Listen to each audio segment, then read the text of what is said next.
Good morning, everybody, and welcome to Coffee and Football, presented by Vaughn Lane. I'm your host, Blake Monroe, where I'm joined every day by Bobby Burton and Jerry Hamilton.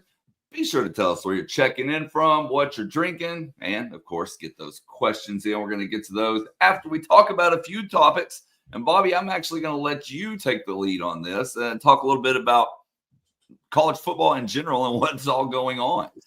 Yeah, absolutely. So there's three different things going on simultaneously here outside the field of play that I think impact the state of college sports and the state of college football in particular. Number one is the House settlement. The NCAA responded to the plaintiffs yesterday and to the judge asking about grandfathering in old scholarships.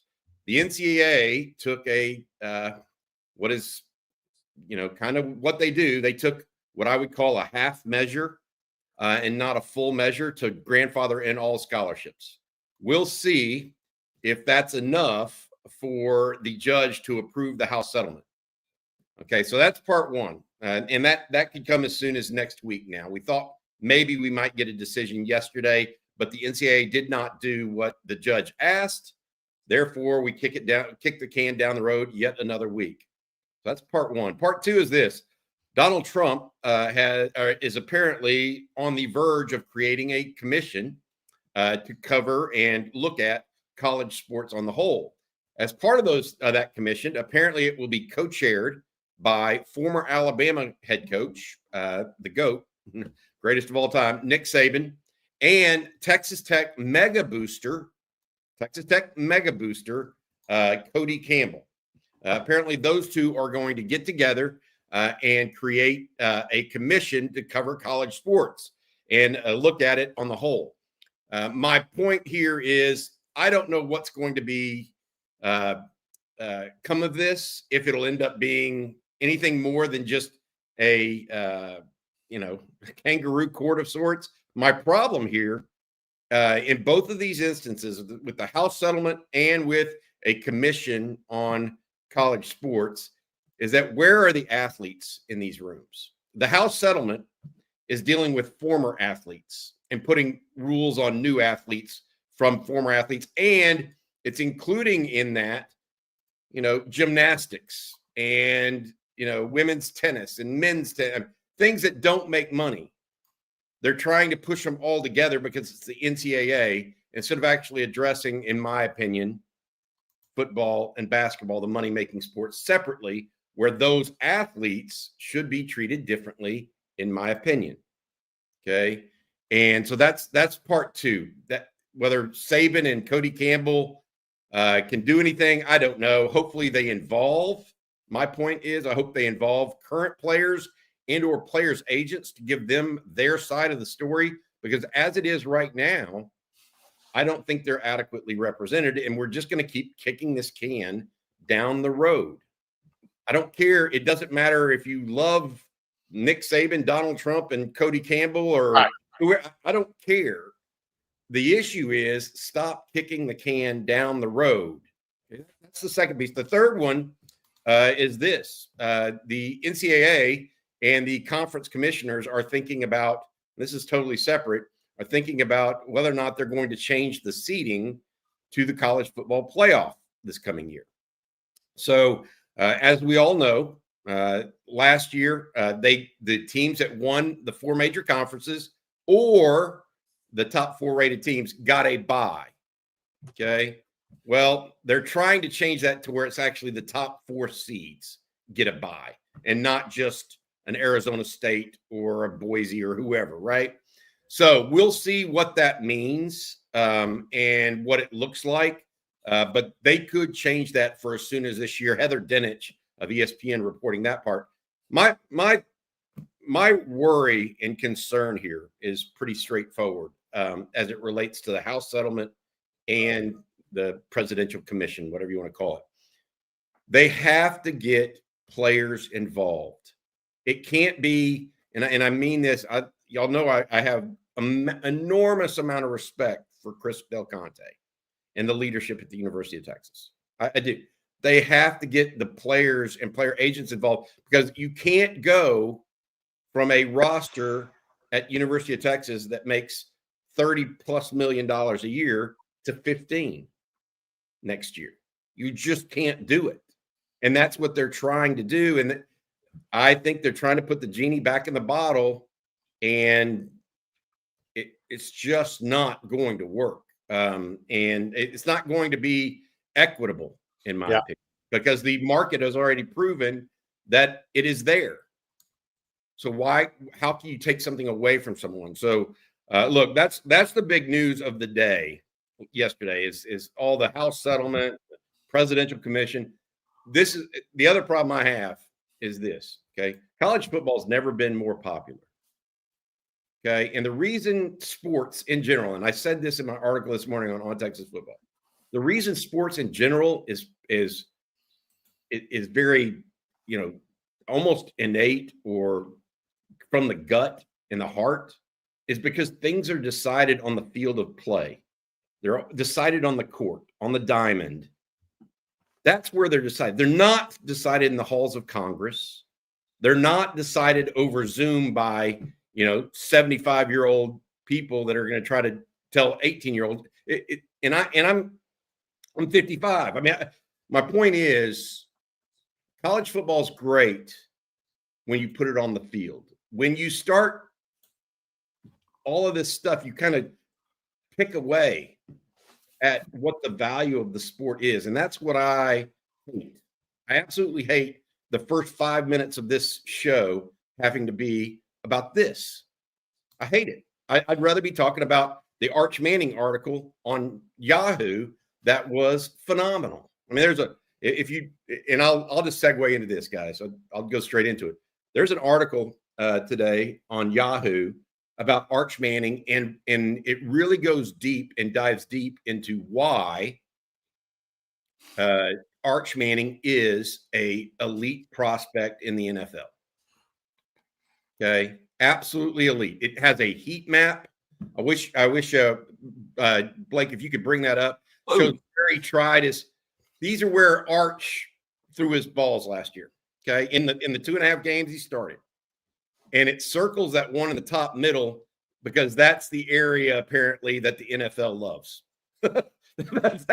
that's where they say, okay, he takes deep shots, but they're not stupid deep shots. Okay.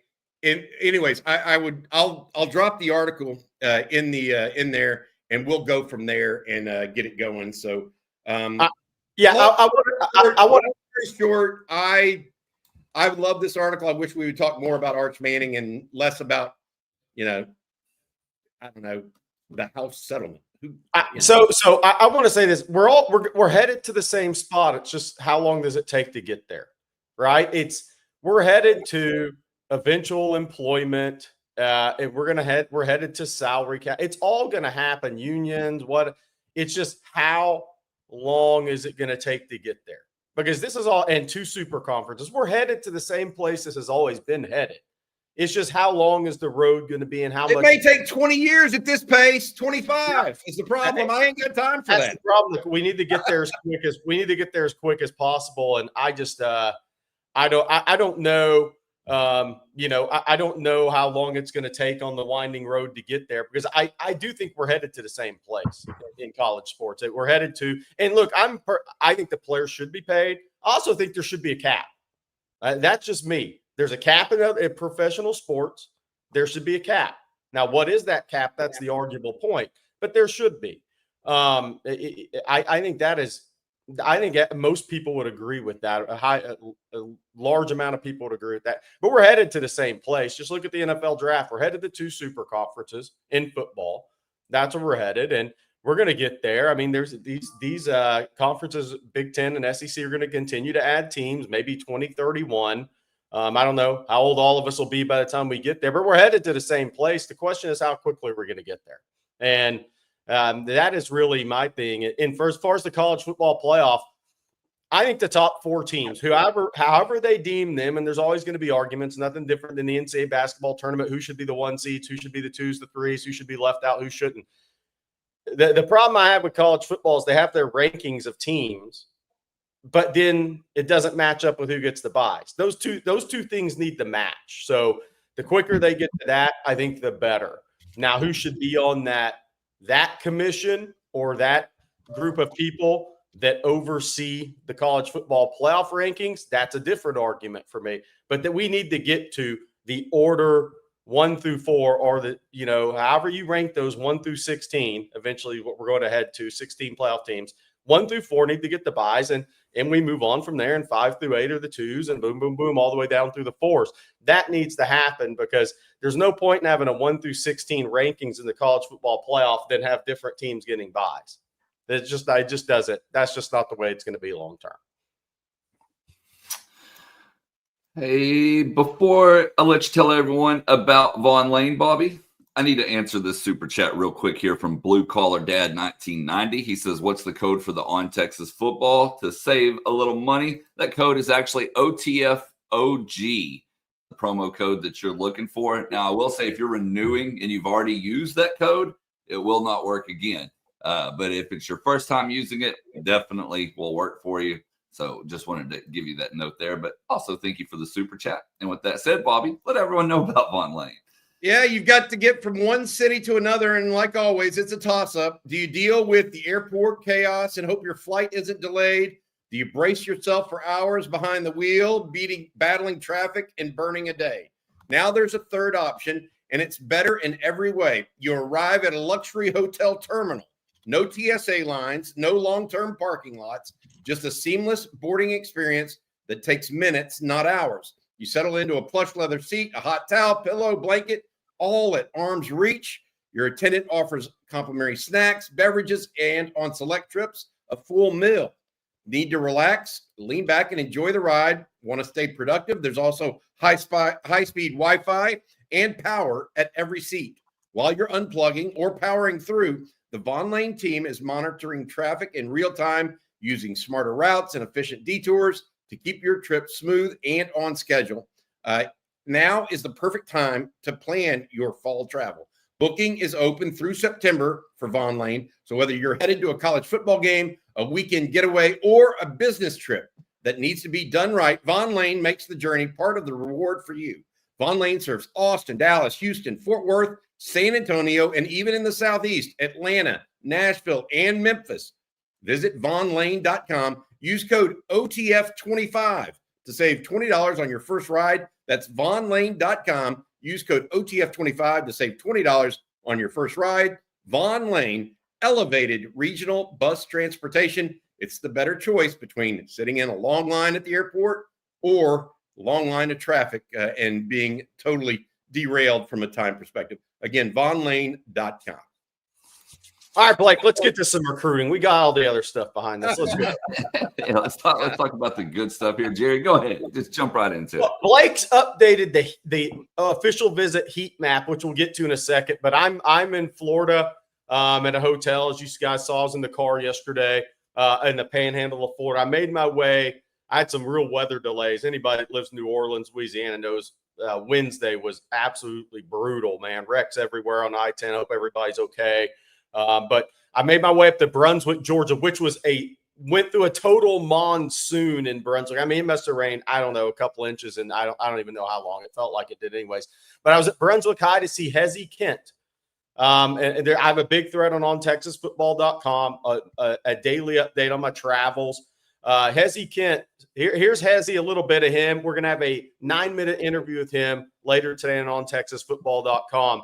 All 6'5", 287 of him. It was drizzling rain, as you can see there. It's not snow, I promise. But Hezzy Kent, funny kid, great personality. I can see why Texas likes him. He is a really good he's a really good fit. Massive, big hands, long arms, just a big frame kid. Led the state of Georgia in rebounding last year, 14.5 per game.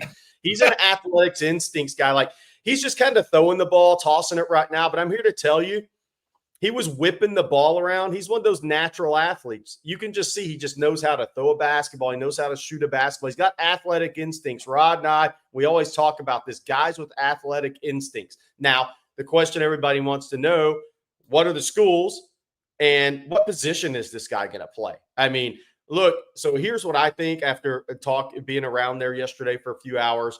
talking to Hez. He was wearing the Texas gloves. He brought those out because I was there. Let's be real. He had the Texas gloves on there.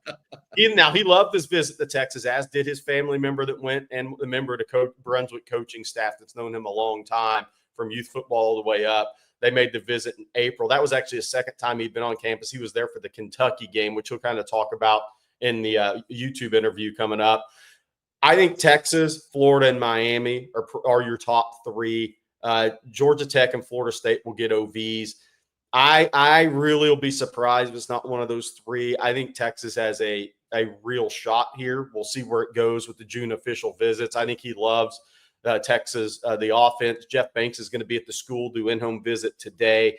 He loves his conversations with Sark. All five of those schools recruiting him at tight end. He wants to play tight end. He's fine being an inline tight end. He's fine if you want to H-back him as a sniffer in that sort of role. He just wants to be a tight end. Now, he's 6'5", 287, and he's got a big frame.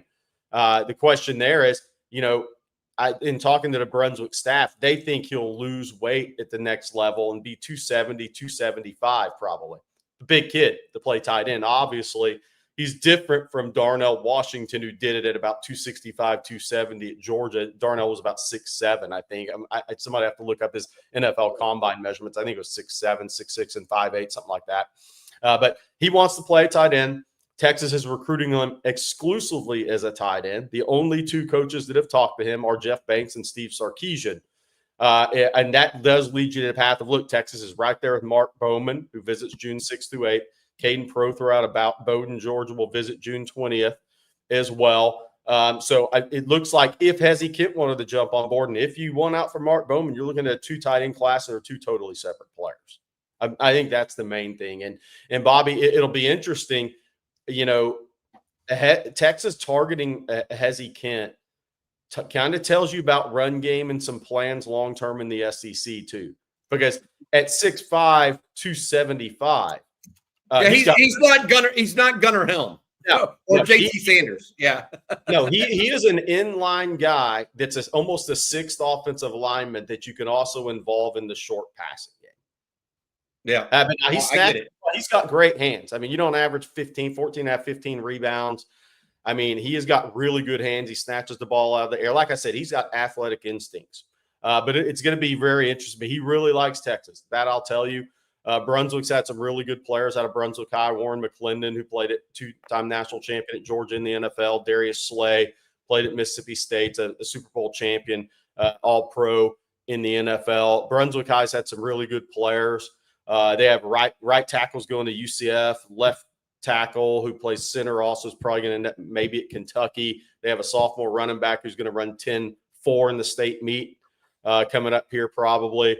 They have some good players on that team. Jeff Banks will be there today, but Hezzy Kent really likes Texas. Texas very much in it, and he is one of the more impressive jumbo athletes out there in this class.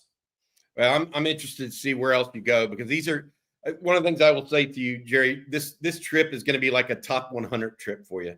Everywhere you're going is a guy in the top 100 in the country that Texas is in on, and you're going to be gone for 2 weeks. So yeah. I think that is indicative of the type of guys you're seeing. And where I'm at, I'm going to come back with a much better tan, because like 10 days going to see kids in Florida, man. It's yes, the water's great. Yes, you get to walk by the beach on your time off, but man, the tan, everything fills out around you. It's I need my gooders every day. So it could be a good trip. And we do, if you have some huddle video, Hezzy Kent, we should play that while we continue to talk, because I'm going to talk about CJ was up at Frisco Panther Creek to see. Okay, good.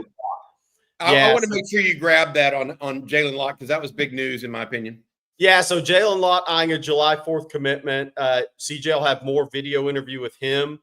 He also went to see Jamarian Carlton. So he's going to combine those to one video interview, which will be on Texas Football YouTube here later as well. I think there's a clip of Jalen Lott maybe going up against Donovan Webb right here. Yeah, Donovan Webb. That's two tremendous football players, by the way. Two tremendous football players. Donovan Webb in Texas, not really a lot going on there.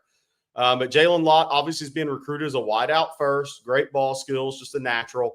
Look, 6'10" high jumper, 24-foot long jumper. This play right here should surprise nobody. I mean, like when you high jump 6'10" and long jump 24, those plays are the norm. But look, I think Texas is battling Oregon and USC here. His sister runs track at USC.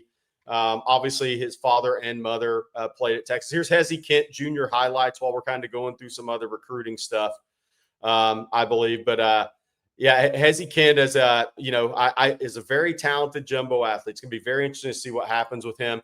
But Jalen Lott again, CJ was there. I think Texas, Oregon, USC is where the battle will come from.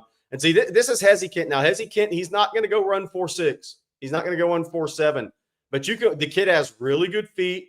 He's nursing a little hamstring right now, but got really good feet, got really good balance. But he is an inline tight end that you can involve in the short passing game. Use him as that H-back like you did Juan Davis. But he wants to play tight end. He's got good balance. The question will be, with him long term, will be what can a college strength and conditioning program do for him to maximize everything he's got? But see, this is a kid. He's just got athletic instincts. He's just a really good, really talented athlete, big jumbo athlete. But it's going to be tight end in college for him. That's his plan. He's only looking at the schools that are talking exclusively about tight end. And he's got a mindset. We'll see where he goes with it. But anybody that averages 18 and 14 and a half in basketball, I think he averaged 13 rebounds the year before. I think he led his classification and rebounding 2 straight years in the state of Georgia. But it's going to be interesting to see what happens with him. I updated the On Texas Football official visitors list as well, Blake. Put a story out on that this morning. Blake's going to bring up the recruiting heat map, which I think Marco Mendez says, talking about big humans. That Bobby text, I was texting photos to the group. He said, that's a very large human. So here's our updated official visitors heat map. I think we're up to about 45 official visitors right now. As you see a lot, and there's going to be more added in Florida. Derek Cooper's not on there. I think James Johnson out of Miami Northwestern at D lineman, it's going to be tentative June 20th, but he's going to have to juggle some OVs around there to come in the same week as Kendall Gerville. Brody Jennings could be added to that as well. Out of here in Jacksonville, Mandarin, the corner, committed to Michigan. But that official visit recruiting heat map will continue to update that. Texas staff's been out in California. They've been offering 2027 guys. I think Cal Flood's in Hawaii to see Malachi Lee right now. I think Kenny Baker was up. He was down in Alabama Monday, Tuesday. I think he went up to see Damari Simeon yesterday, maybe. So college coaches are out and about for Texas. They were in Texas last week.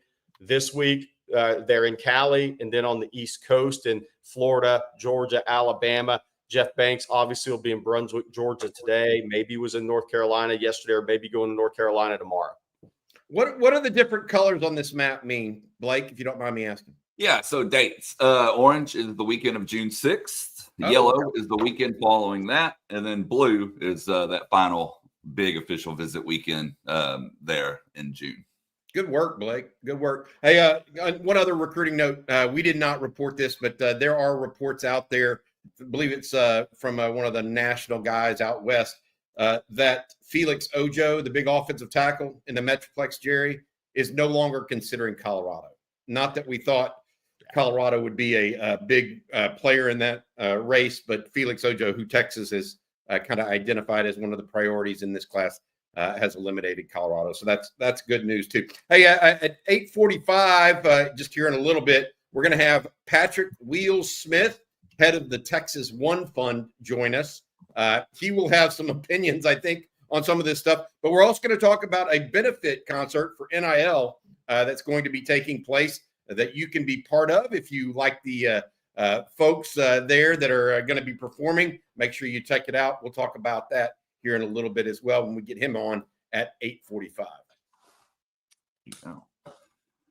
Okay, guys. One of the things that I wanted to get to yesterday, but unfortunately I had to leave a little early, so we didn't have time to get to it, is that CBS Sports came out with some projections, and I want to bring those up if I can get my mouse to cooperate here. Is this Brad Crawford, right? Okay. Yes, that is correct. These are his post-spring playoff projections. And as you can see here, good news for Texas fans, as he has them as the number 2 seed, of course, getting the bye and then facing off against Georgia and then facing off against Penn State in the national championship game and then winning that one and becoming the national champion. But curious to get y'all's thoughts on that. Look at Navy there, number 12. I mean, look, this is where college football playoff is fun. If this ever played out in this scenario, so you beat Alabama, Georgia, and then Penn State to win a title. This is why I agree with Bobby. College football is in the best place it's ever been. Iowa State fans have hope. Navy fans could see themselves in the playoffs. We talked about it with Boise State getting in last year, SMU in a college football playoff last year. They got to get it all figured out, but this is why college football is in the best place it's ever been. And it would be I don't see Miami in the playoff. It'd be unbelievable if something like this actually played out from a who you beat standpoint. Well, it'd be great if Texas is the national champion. Let's just let's put that out there. Be obvious. I think everybody would be happy with that. Yeah, I think so. Hey, we got a special guest joining us now. Let me make the intro if you don't mind. Patrick Wheels Smith, Texas One Fund. How you doing, Pat? How you doing, Wheels? Hey guys, how are y'all? Thanks for having us on. Oh yeah, happy to do it. Patrick, you guys have a big benefit concert coming up here in May. Is it May or June? I can't. It's May. May it's right. Next weekend. With Leon Bridges, Leonard Skinner, Parker McCullum. Are tickets still available, etc.? You can get tickets at anightfortexas.com. C3 Live Nation puts this on every year for us on the field at DKR. It's a pretty incredible event. It was a big success last year with Ryan Bingham, Brooks and Dunn. And so we're doing it again. Sark hosts a golf tournament on Friday. It's a fun weekend to celebrate our athletes at Texas. We'll put the link to that in the chat. Wheels, I got to ask you, I mean, all this stuff going on around you, you're the leader of Texas One, the House settlement, now there's going to be a presidential commission on college sport. Yep. How do you, as a guy leading Texas One, manage all the turmoil is not the right way, but uncertainty, maybe? Uncertainty. All that, yeah. Well, from the beginning of NIL or this NIL phase, you had to adapt. So the rules would change what seemed to be every couple of weeks with the NCAA, and there were no strangers to lawsuits affecting this deal. So what we've tried to build is something that can adapt at every level to still provide opportunities for the student athletes. So you take just the rules around contact with student athletes. You take things that have affected every step of this fundraising. They affect contracts with student athletes, all those things. What we've tried to do is be able to adapt at every turn of this. So when you talk about the House settlement, I think it's important for people to realize that even in a world that has publicity rights or revenue share through the university, NIL's not going away. Everybody on this call has NIL. I mean, that's one of the reasons people recognize you guys and you can go on and do a show like that. That is name, image, and likeness. And really all that happened when NIL came about for college athletes is lifting a restriction that had been in there since the 50s. And so NIL is not going away. And there is a world where our donors, our businesses need to keep investing in student athletes for Texas to continue to be successful. So that's the first thing I want everybody to realize is, okay, there's going to be a settlement and everything's over. That's going to be wholly incorrect. In fact, I would argue it's going to be more important than ever for people, our fans, our businesses to look into how we can help. And again, from the outset of NIL, there's so many win-wins. I talk about it all the time, but it's the first time, if you want to mentor a kid or get to know them, or it's lifted a veil that's always existed between Texas X's and student athletes to where we're not worried about benefits and stuff like that. You can actually invest, help these kids, get to know them. So when they're older, they're 35 years old, they have a trusted friend they can call for advice. Like, I mean, I'm sure when you guys went to college, you knew older people in the business community that you had a relationship with that you could lean on and count on. We finally have that. Texas has recruited on that for years. So what's important for everyone to know is we can continue to do some of the good things we're doing post house. But you look at that, and this new presidential commission is going to be real interesting because you've got Saban, who wants it to go back to when Saban ruled the earth, and you've got Cody Campbell from Tech, who's a heavy investor in the NIL space, to say the least. But he's got radical ideas about TV rights and things like that, which I don't know, but don't seem to necessarily align with Saban. So it'll be interesting, really, who everybody has an opinion on this stuff, how that all gets put in a pot and what they examine. But it'll be very interesting. But for Texas One, we need to continue to put Texas in a place where our athletes have the most opportunity for success on the field, off the field, with opportunities. And the good thing is at Texas, we've got great coaches, great general managers who are completely aligned with what we're all trying to do. So everybody's rowing in the same direction. We're on the phone. We've got a plan moving forward. So that's a good thing. So Texas One does not go away the minute the house settlement, because a lot of people are thinking, oh, this is going to be the end of that. And you're saying, no, that couldn't be farther from the truth, because there's still going to be NIL rights at play that Texas One's going to be able to help the University of Texas players and athletes with. Very much so. And there's going to be, after year one of Texas One, we started to get into the brand space with our student athletes. So coordinating with brands, bringing true NIL deals to student athletes, and that's only expanded over time.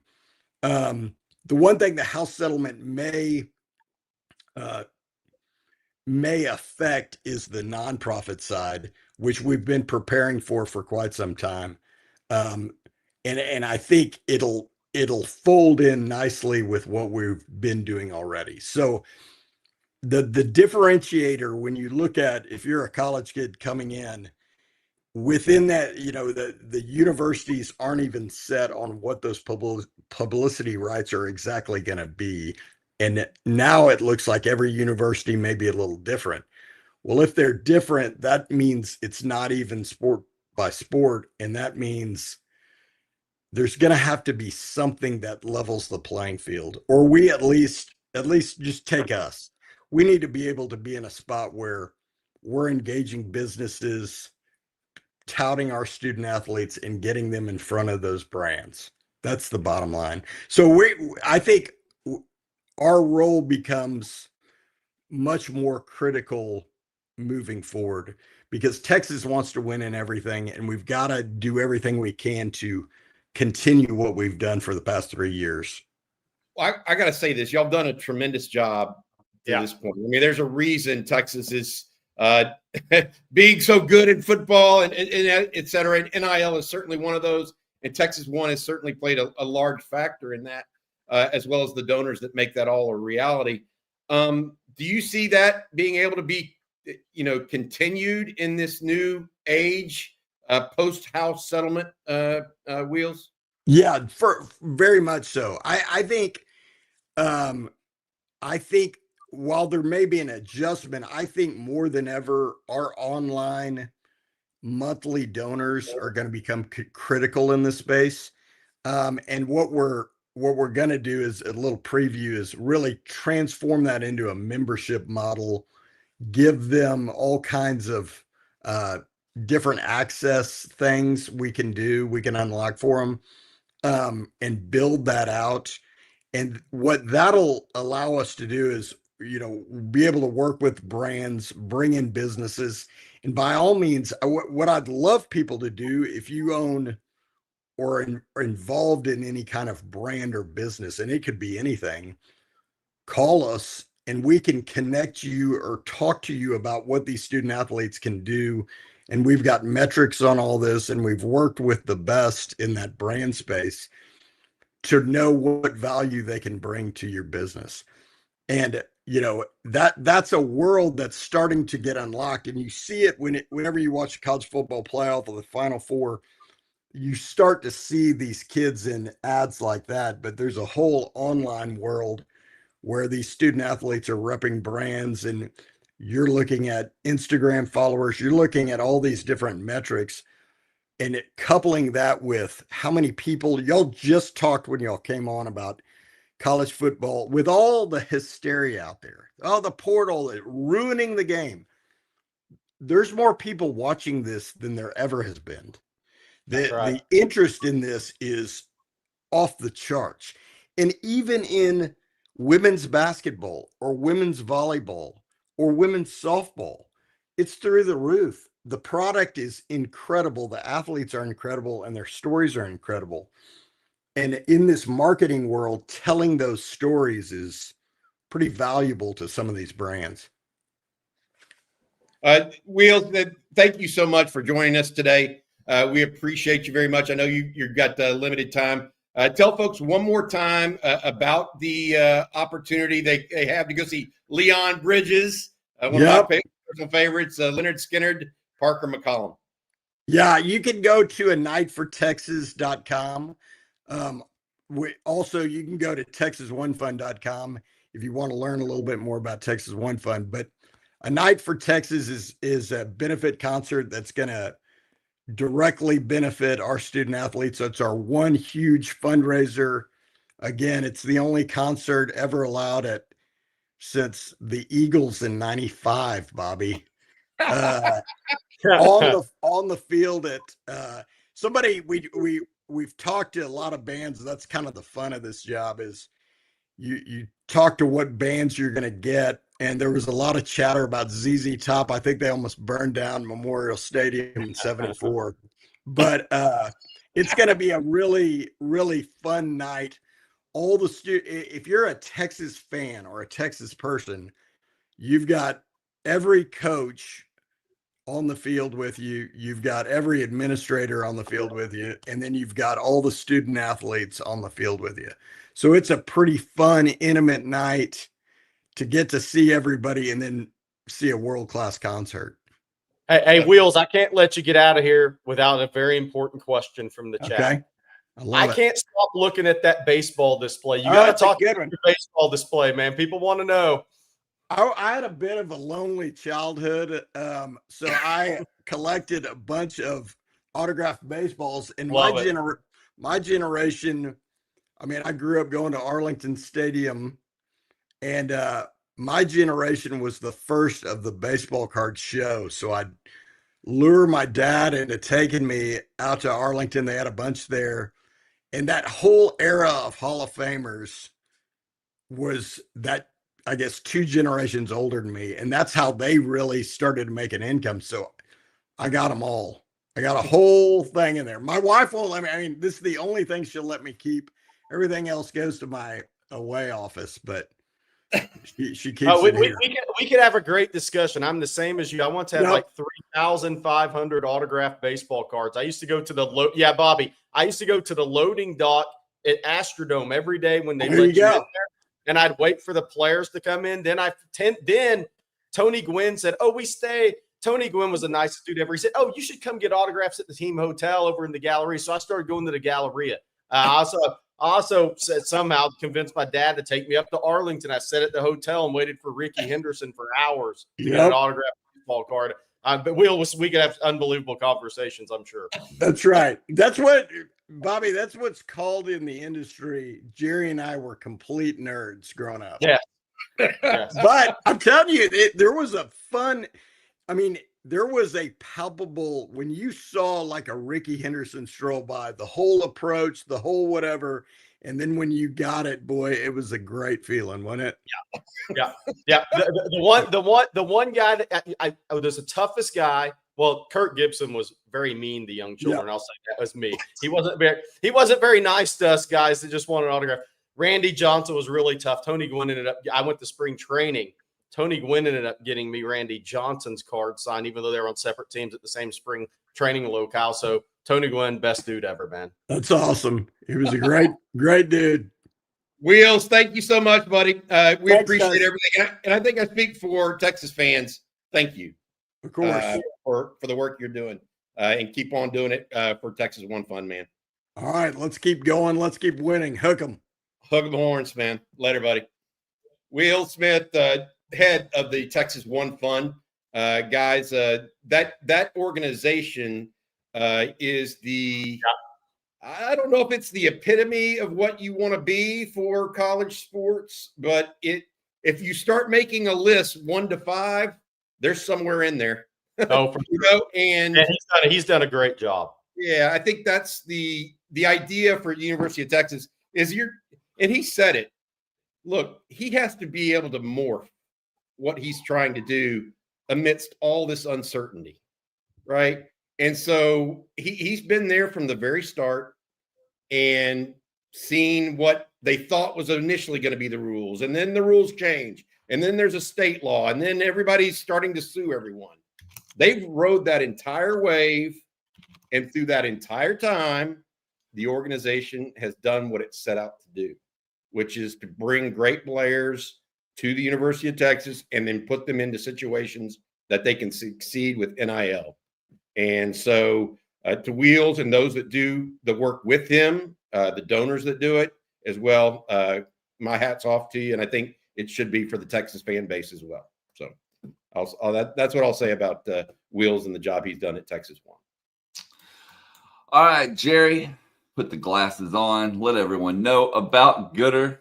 Well, I can't put them on. They're in the car because I forgot to bring them in after the practice field last night. But why Gooder? Stylish Stunnies, starting at only $25 a pair. If I lose these, I'll just order another pair. I brought 2 with me on this trip. So 1 year free warranty, 30-day free returns. They're lightweight, comfortable, 100% polarized, no slip, no bounce. I'll just act like I have them on. From vibrant colors to sleek styles, they're a pair of Gooders for every personality out there. Designed for both everyday wear and active individuals that love to run, hike, bike, and much, much more. So the question becomes, when do you wear your Gooders? I say always, but here's when you wear your Gooder Sunnies. On a run, playing pickleball, on a hike, going to the beach. I'll tell you another one. Driving in Florida. You can get the sunburn right there driving for hours in Florida on a drive. That's what I'm going to be doing with them because they're so affordable. You don't have to worry about losing or breaking them. You can have a pair for every single occasion. Those Gooders, those UT Hook'em Gooders are always sold out. You think you have a good product? When it's always sold out, you have a great product. If you need a new pair of Sunnies, Gooder is giving On Texas football listeners free shipping. You can go to gooder.com/OnTexas. Use that code OnTexas for free shipping. Gooder offers a 30-day money-back guarantee. I have to read it in 1,000% satisfaction. I'm adding a 0 for Gooder. Again, that's gooder.com/OnTexas for free shipping. And I'm going to tell everyone about Prize Picks. It's the best place to turn your sports knowledge into cash. With millions of members, Prize Picks has made daily fantasy sports accessible to all. You just pick more or less on at least 2 players for a shot to win up to 2,000 times your cash. That's right, 2,000 times.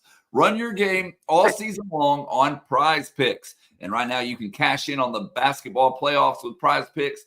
Don't miss your last chance to add your favorite players from your favorite teams to the court on your Prize Picks lineup. Turn your playoff hot takes into tickets to basketball's championship series as well. Of course, it started with the play-in round, and it's still going. Every lineup you make on Prize Picks is going to enter you into the Takes 2 Tickets sweepstakes, which could get you and a +1 a VIP trip to the championship. And you can also mix and match player projections from different sports as well. Combine your favorite basketball players with players from baseball, hockey, esports, and many, many more. And the best part is that Prize Picks invented the flex play, which means you can still cash out if your lineup isn't perfect. You can double your money even if one of your picks does not hit. So download the app today. Use promo code ONTexas when you sign up to get $50 instantly after you play your first $5 lineup. That's right. Use code ONTexas. They're going to give you that $50 instantly after you play that first $5 lineup. And that's Prize Picks. Run your game. Well, we need to get to some questions here. And I'm going to start with a super chat from T. Thank you, T, for the super chat. T asked, how will the passing game change with Arch at quarterback versus Quinn Ewers? It seemed like Quinn struggled with straight drop back passing last year. Yeah, so I think with Arch, look, back shoulder fades, vertical throws outside the number, outside the hashes or along the hashes, I think are going to be a big staple of this offense. That the throws, vertical throws outside the numbers along the sideline, especially right sideline, weren't really Quinn's strength. Quinn was tremendous intermediate thrower of the football, short game thrower of the football. I think that's going to be the biggest change you see is you're going to have a higher, average per pass attempt, per completion attempt with Arch. I think that's one of the big things you're going to see. And you're going to see Sark be able to, within his scheme, use the field vertically maximized, and that means throws. I think Arch is really good throwing the ball down the field outside the numbers. And so when that becomes your strength, you can really maximize the field. And I think that's what's going to be most interesting to see with Texas, Bobby, is once this is established and you have more of a vertical attack passing game, what is that going to do for your running game? What is that going to do for your tight ends? Because, look, I think one of the things that's going to happen, and with Arch's athletic ability, not that you're going to run him, linebacker depth, I think is going to be interesting to watch with Arch as Sark institutes Arch within his scheme. You mean the drops of the linebackers Yes. and how far back they have to get Yes. to play? Yeah, to get into passing lanes more effectively instead of just trying to jump a RPO, slant or a glance route. I would agree with that. I think that, I'll go back to what I said early in this podcast. The article that Yahoo put up today, and I posted it there's a link to it on Texas Football. I posted it under the term "worth the read," and Blake's put the link in the chat as well. I think this kind of question, T, for you is this article is perfect for that kind of insight. Definitely going to take more chances downfield than maybe Quinn Ewers did. Definitely going to be, Jerry talks about back shoulder throws. That's certainly a piece of it. More play action is going to be a big piece of it. More Arch Manning on the move will be a piece of it. And this article that I'm talking about goes over all of those aspects and shows you examples of why people are so high on Arch Manning. It's not just the last name, okay, that people are so excited about Arch Manning. It's what he did in those 2.5 games he played so much. He showed signs of being an elite quarterback in a number of different ways. He showed athleticism. He showed the ability to push the ball deep. He showed accuracy. He showed the willingness to play in traffic, okay, and step up. He could throw on the run. There are a lot of aspects to why Arch Manning is going to be a successful quarterback. Furthermore, why the NFL thinks so highly of him and these draft guys think so highly of him. It's not just because his last name is Manning, which is what, some people famously said when he was coming out, by the way, which cracks me up in retrospect. So long story short, there are a number of different ways he will be different. He certainly throws a better deep ball than Quinn. I think he throws it more on a line than Quinn. So you might get some more yard after catch in there. Well, we'll see. We'll see how all of it changes. But to Jerry's point, not only will it change Texas, it'll change how people defend Texas. And then we don't know what that result will be because we haven't seen it the last 3 years. If the linebackers start having to drop, what is the play that Steve Sarkisian will come off of that with? We don't know yet. So we can't tell you all of it. I'll say this: somebody said there will be growing pains with it. Absolutely. You can mark this down. Any quarterback that likes to throw the ball down the field and has the confidence to throw the ball down the field, any young quarterback will be deep late, which can be really bad, or late middle from time to time. That's part of their growth process. Arch did that in some of the games and some of the throws last year in his limited time. So what are defenses going to do? They're going to try to bait into that, right, Bobby? You know what's coming. Sark knows what's coming. Arch knows what's coming. Sark wants to be very aggressive down the field. So then it's going to be part of Arch's learning process, and I think it'll be a big part of his learning process is because it's the aggressiveness, it's the ability, it's the confidence. Now then, when do you back off of that?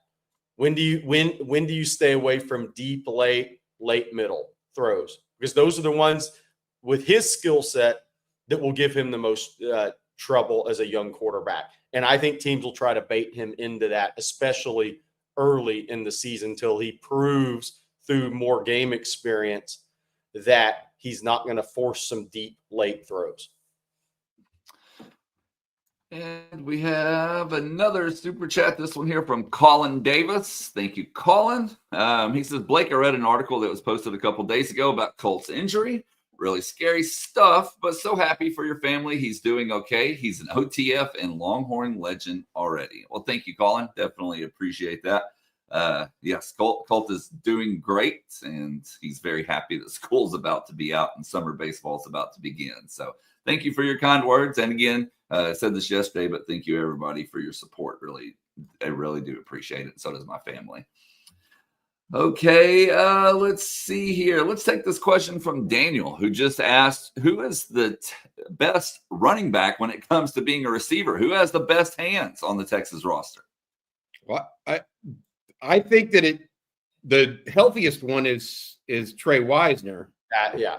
But I'm not so sure that Cedric Baxter isn't the best. I agree. If he's healthy. So those two pretty good. We'll see where James Simon is. That's the other one. Yep. Yeah, I don't think Jarrett Gibson is that guy. It's not him naturally. He just doesn't move that way. But Cedric Baxter, I mean, the very first play against Alabama 2 years ago was a swing pass it wasn't a swing pass, just a pass to the flat, little wide receiver screen. He was lined up out wide. And he took 8, 9, 10 yards. I mean, Cedric Baxter he's a good pass protector and a good receiver. But Wisner probably a little bit slipperier.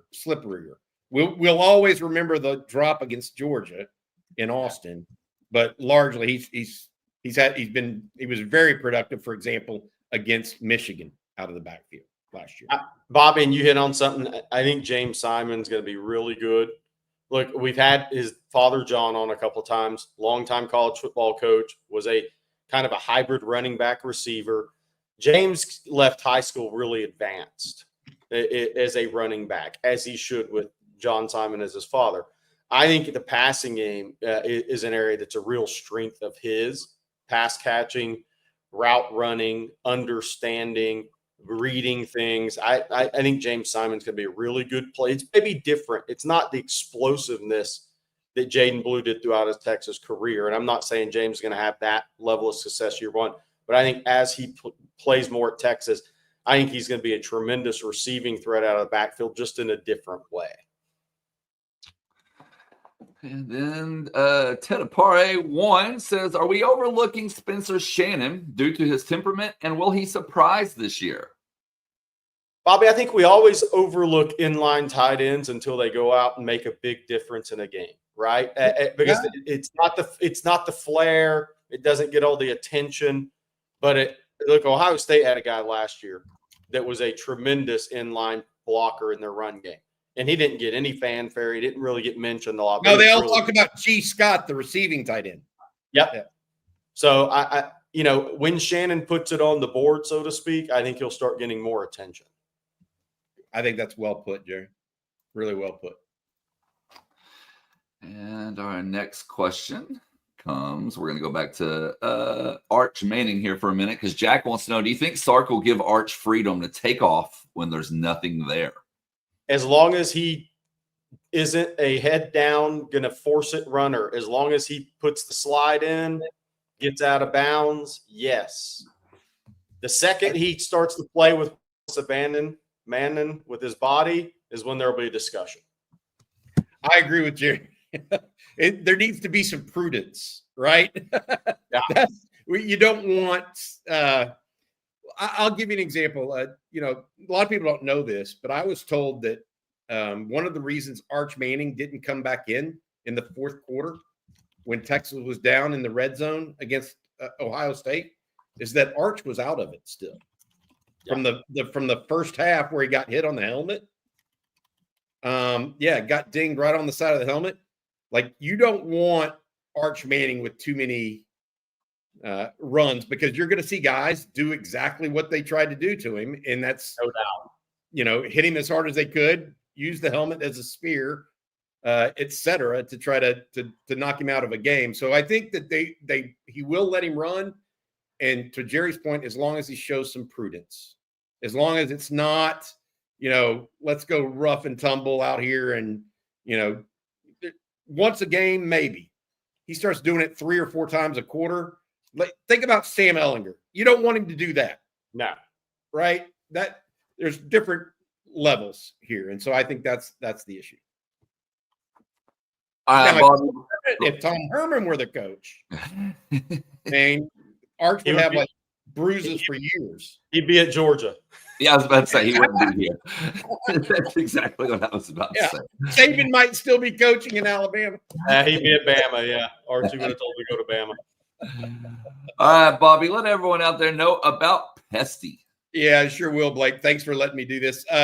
Pesty is one of the way to take care of your own bug problems at your house by yourself without expensive third parties having to come out and visit you. If you're tired of dealing with bugs, ants, insects of any kind around the house, nobody likes it, but using a professional service can be more expensive than what you want to pay. That's why there's Pesty, an affordable, pet-friendly, self-service solution. They send you a box. Other pest control companies charge over $800 per year for this, but with Pesty, you can get started at just $35 per treatment with a customized plan based on your location, bugs, and climate. Pesty is easy to use. Everything you need comes in one simple package. The kit includes a sprayer, mixing bag, gloves, and with instructions you can complete in a short period of time. Me and my wife did it. Pesty gets rid of over 100 types of bugs, from spiders, scorpions, ants, to cockroaches. If you're in Houston and grew up there like I did, you know about the roach problem. Pesty is kid and pet friendly. The pesticides they ship are fully registered and have been used in hospitals and schools all over the country. Pesty offers a 100% bug-free guarantee or your money back. If the bugs don't go away, they'll give you a full refund. Nobody likes being bugged, especially by bugs.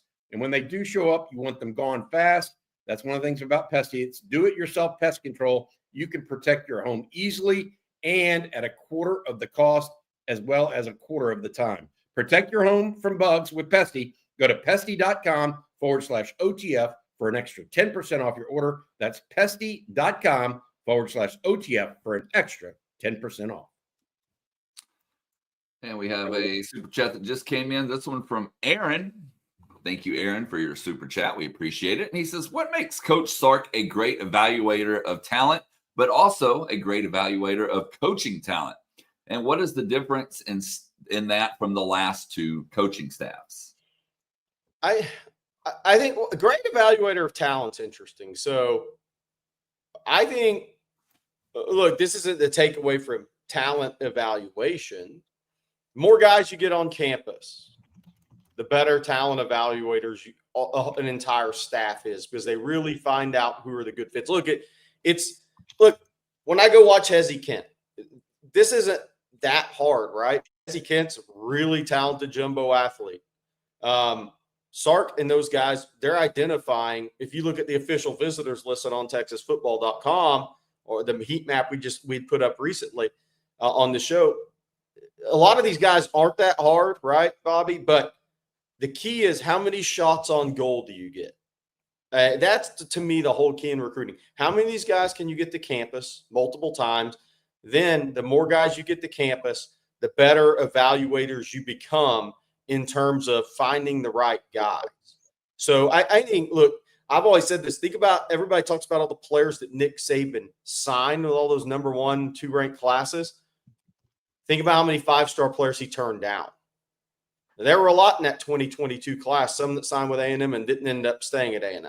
So the more you get these guys on campus and your staff can be around the players and the parents, especially now in the NIL space, the better evaluators you become, because you can pull the list of the top 200 talents in America, and Texas can go sign 25 of those guys, but it doesn't mean they're signing the right 25 guys, and they're trying to sign the correct 25 guys. As far as staff, I mean, Bobby, to me, that's a lot about fit. A lot of it's finding the fits, because there's a lot of talented guys out there you have to choose from.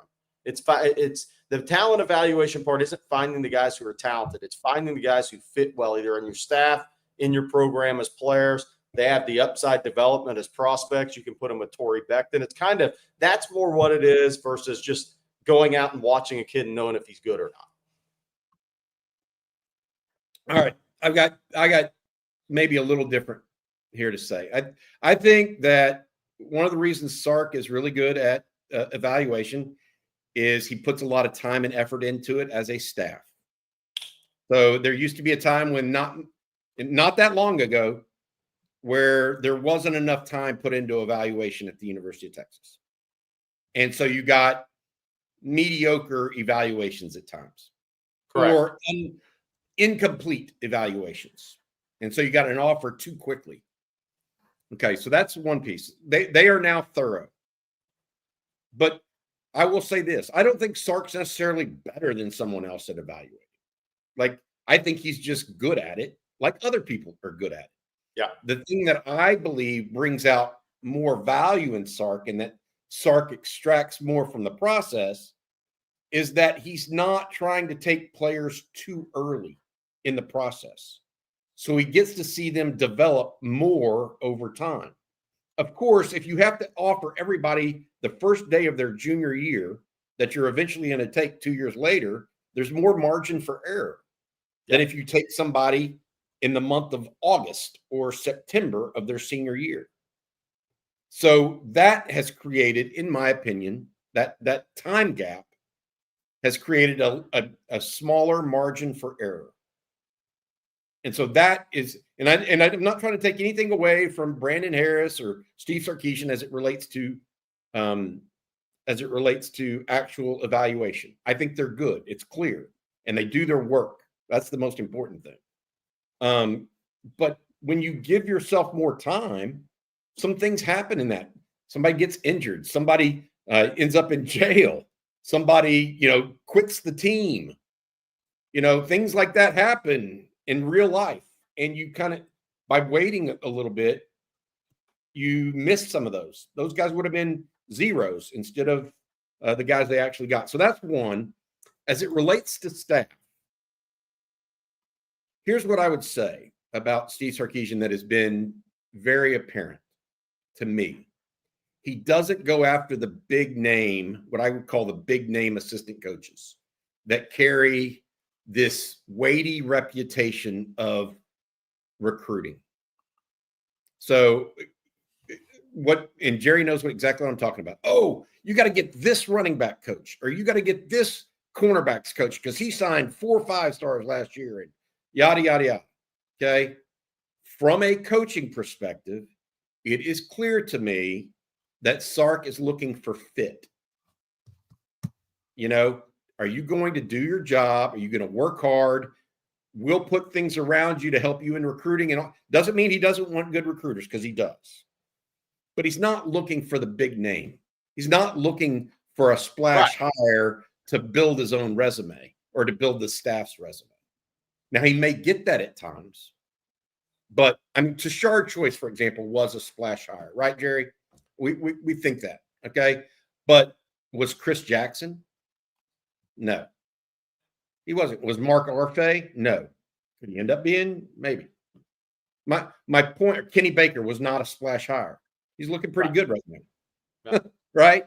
And so my point is that from a staffing perspective, you're looking for fits and for guys that are just going to put their head down. You've got this thing going. You want more of that. And so I think that's why he does a good job staffing. I would say this. I agree. Look, it used to be you were looking for the rainmaker in recruiting.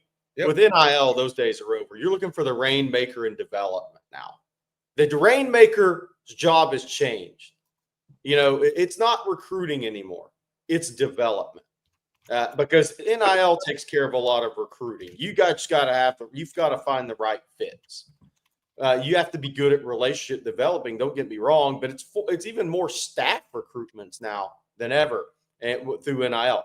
The rainmakers now are in development in college sports. I truly believe that, especially in football. But the more guys you get on campus, what Bobby and I's discussion was, the more guys you get on campus, I can tell you, I hear the official visits are fun for us to cover and fun for the fans to follow because in our current recruiting setup and our time frame, the commitments are coming in July and August. So it's fun in May and June.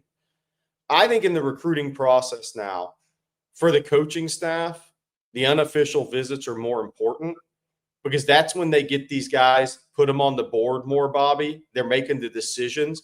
They get these guys on the board. We talked about this with Devon Benjamin, who will still schedule official visit to Texas. One of the things we learned was he may have been the most impressive defensive back on the board and the whiteboard that Texas has had on campus since Sark's been there. The unofficial visit process is where you really find your fits and really learn about these kids nowadays. So the official visit's fun for all of us to talk about and cover for sure. And it's going to lead to, but it's the unofficial visit process that is most important because then you decide who you're going to bring on official visits and when you ramp this thing up in June from Sark's timeline. I agree. On board with that. Okay, we got time for just a couple of more questions here this morning. But first, Bobby, one last time, let everyone know about Vaughn Lane. Yeah, absolutely. Booking is open now through September for Vaughn Lane. So whether you're headed to a college football game, a weekend getaway, or a business trip that needs to be done right, Vaughn Lane makes the journey part of the reward. Vaughn Lane serves Austin, Dallas, Houston, Fort Worth, San Antonio, and the Southeast, Atlanta, Nashville, Memphis. Visit VaughnLane.com and use code OTF25 to save $20 on your first ride. That's VaughnLane.com. Use code OTF25 to save $20 on your first ride. And remember, this is so much better than going to the TSA line in Austin is ridiculous right now. I just want to put that out there. So if you're going on a fairly short trip, like a Dallas, like a San Antonio or a Fort Worth or even Houston, try VaughnLane.com. I think you'll get your time back and it'll be much less stressful, I think is a good way to put it. Again, VaughnLane.com. Use code OTF25 to save $20 on your first ride. Vaughn Lane, elevated regional bus travel. That's VaughnLane.com. Thank you so much to them for sponsoring On Texas Football. We appreciate it very much. Hey, Blake, I'm going to answer several reports about top programs working to flip the Abel. How solid is commitment? I've been saying the same thing I'm going to say. Unless he shows up at another college, he's 100% committed for a visit. And he is not to this point in time. So he's only been to Texas, scheduled to be at Texas June 20th for his official visit. I'm in Florida next few days. So we'll see if anything kind of comes out otherwise. But so far, he's been very, very solid at Texas. And look, if I'm in the other colleges, I'm trying to flip him too. He's really talented. He's one of the best prospects in the country. And if I'm in Ohio State, if I'm Georgia, well, Georgia got Jared Curtis, so they're out. But if I need a 2026 quarterback and I'm not giving Diabell a call or at least trying, I'm not doing my job.